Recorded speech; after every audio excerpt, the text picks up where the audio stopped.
Magandang araw mga kababayan at mahal naming mga senior citizens. Kamusta po kayo? Sana ay nasa mabuti kayong kalagayan ngayon. Alam ko na ang isa sa pinakamalaking alalahanin natin ay kung paano masiguro ang ating pinansyal na seguridad sa pagtanda.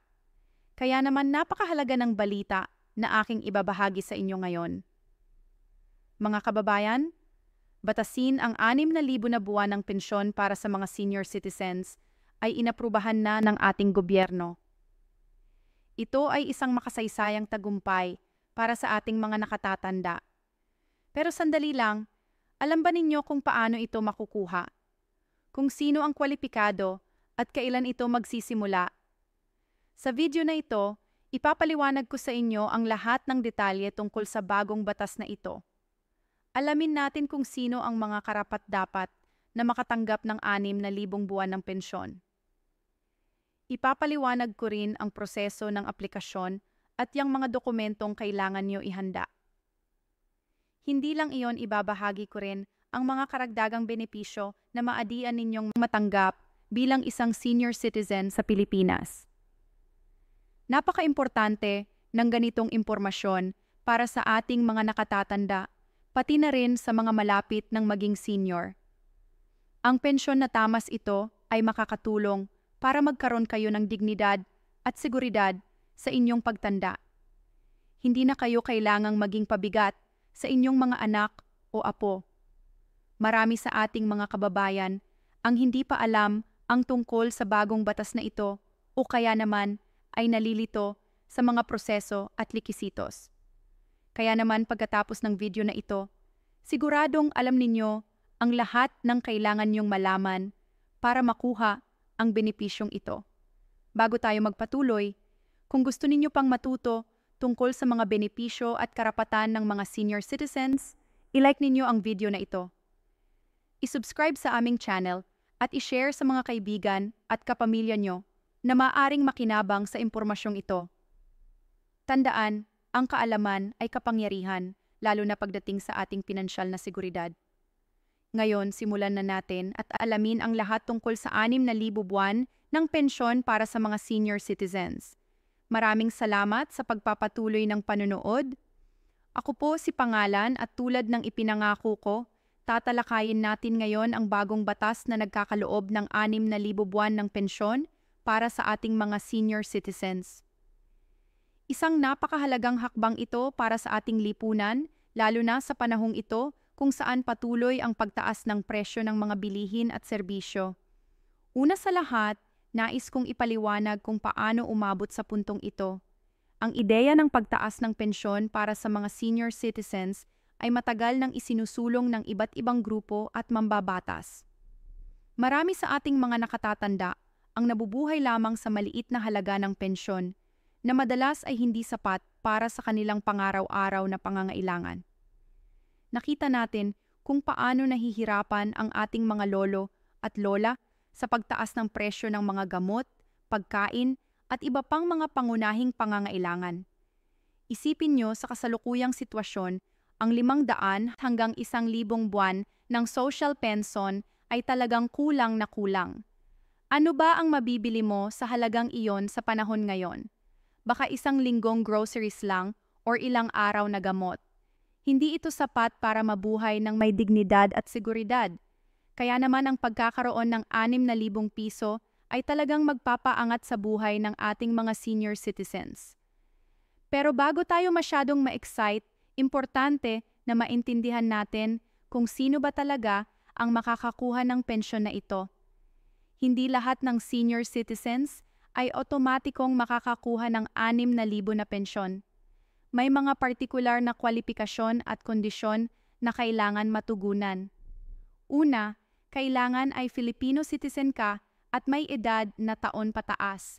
Ito ang unang batayan para masabing senior citizen ka sa ilalim ng batas ng Pilipinas.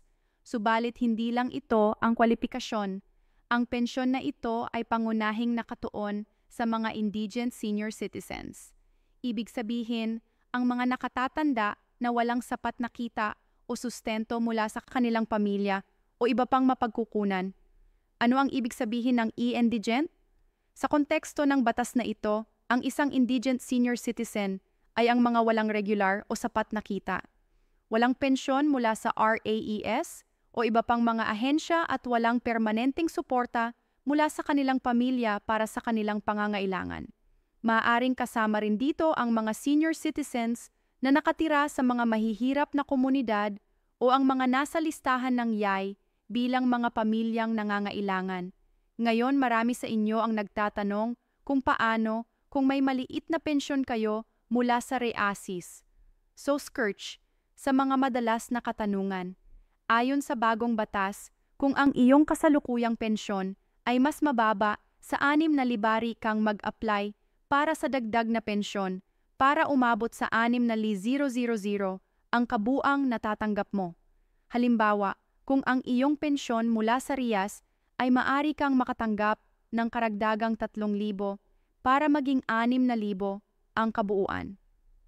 Subalit kung ang iyong pensyon ay higit sa 6,000, karapat-dapat para sa karagdagang pensyon na ito. Ito ay dahil ang layunin ng batas ay tulungan ang mga senior citizens na may mababang kita o walang kita para masiguro na walang nakatatanda ang mabubuhay sa ilalim ng poverty line. Napakarami ng mga senior citizens sa Pilipinas, higit sa 1,000,000 Pilipino ang may edad 6 na pupataas. Hindi lahat sila ay makakakuha ng pensyon na ito dahil sa mga limitasyon ng budget at ang pangangailang unahin ang mga pinakanangailangan. Ngunit ayon sa mga inisyal na pagtatantiya, aabot sa halos 4 na milyong senior citizens ang maaaring makinabang mula sa programang ito. Ngayon, tatalakayin natin kung kailan ito magsisimula.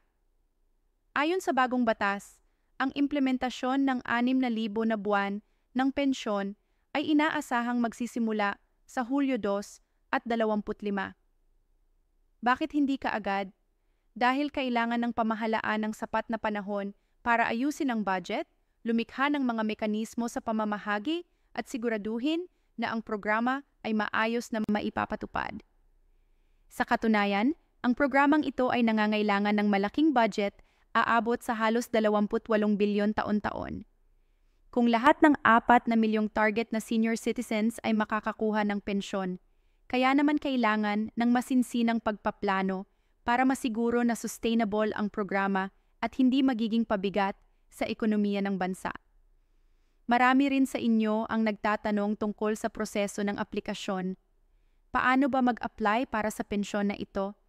Ang magandang balita ay gagawing mas simple ang proseso kumpara sa nakaraan. Ayon sa mga inisyal na impormasyon, ang mga sumusunod na hakbang ang kailangan sundin. Una, pumunta sa inyong Local Office of Senior Citizens Affairs (OCA) sa inyong munisipalidad o lungsod. Dalhin ang inyong senior citizen, birth certificate at iba pang identification documents. Kakailanganin din ng katibayan ng inyong residensya tulad ng utility bill o barangay certificate para sa mga indigent senior citizens.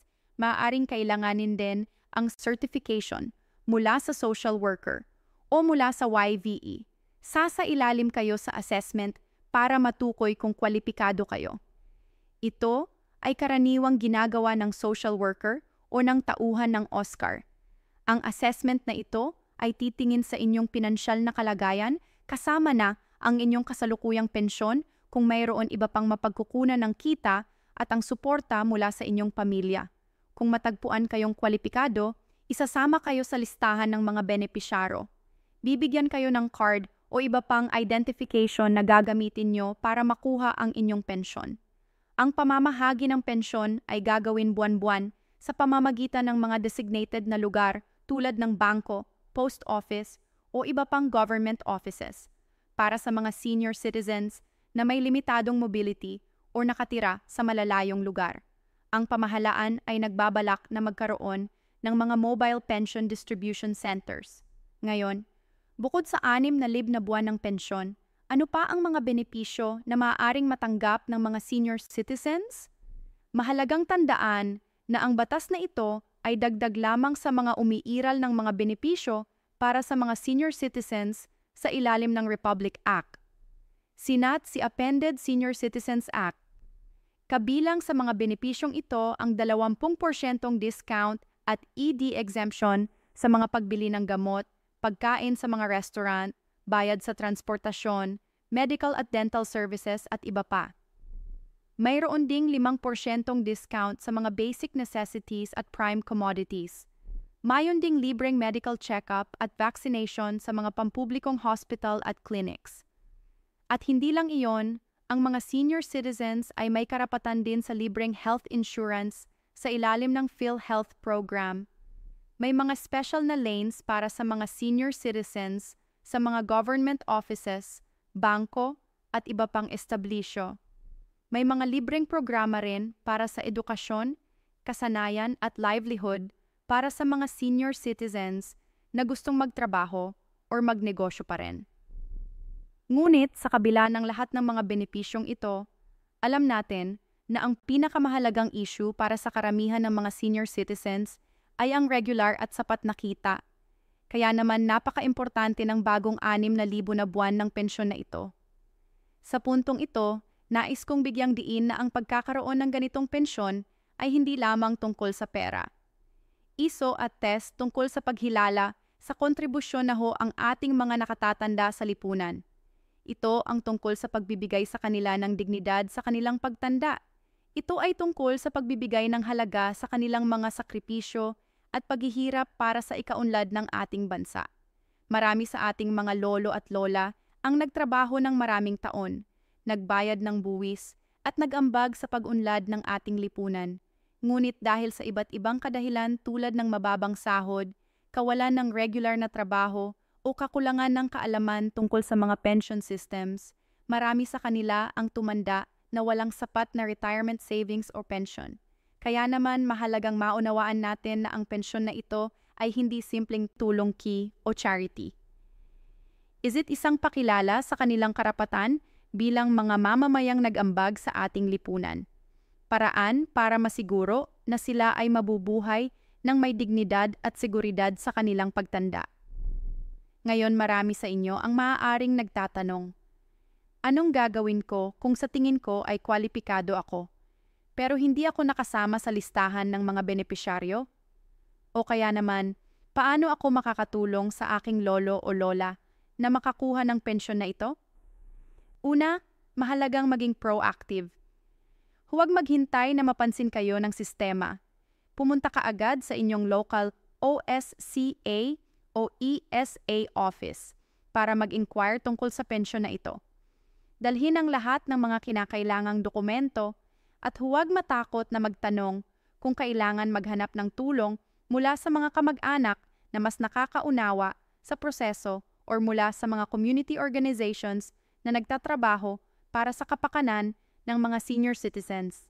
Pangalawa, kung hindi ka agad kayo nabigyan ng pensyon, huwag mawalan ng pag-asa. Minsan dahil sa dami ng mga aplikante, maaaring matagalan ang proseso, maging matyaga at regular na mag-follow up sa inyong aplikasyon. At kung sa tingin nyo ay mali ang naging desisyon sa inyong kaso, may karapatan kayong mag-apela at ipresentang muli ang inyong sitwasyon. M.